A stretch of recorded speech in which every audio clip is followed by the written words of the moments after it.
এখন question number 6টা দেখো, এখানে একটা গ্রাফ আঁকা আছে। কার graph? a plus B tan এক্সের গ্রাফ। আর এক্সের ভ্যালুটা এখানে রেডিয়ানে মেজার করা হয়েছে এবং a এবং b কিছু কনস্ট্যান্ট। এই কার্ভটা এক্স অ্যাক্সিসকে কাট করে -π/6, 0 পয়েন্টে এবং ওয়াই অ্যাক্সিসকে কাট করে 0, -3 পয়েন্টে। এখান থেকে তোমাকে কনস্ট্যান্ট দুটো a এবং b এই দুটার ভ্যালু বের করতে হবে।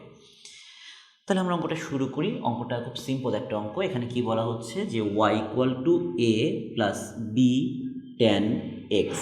তো এইটা এক্স অ্যাক্সিসকে কোথায় ইন্টারসেক্ট করে? -π/6, 0 এই পয়েন্টে। তাহলে এখানে আমি ওয়াইয়ের ভ্যালুটা 0 পুট করব, a plus B into tan -π/6 বসিয়ে দেব। তাহলে পরের লাইনটা লেখা যায় কি? a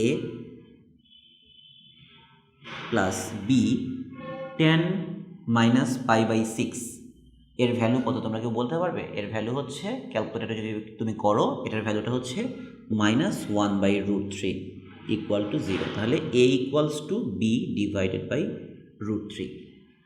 আমরা a এবং b কে রিলেট করে একটা ইকুয়েশন পেয়ে গেলাম, বা এখান থেকে বলা যায় b = √3 × a। এটা 1 নম্বর ইকুয়েশন। এরপর এই কার্ভটা ওয়াই অ্যাক্সিসকে কাট করে কোথায়? 0, √3 এই পয়েন্টে।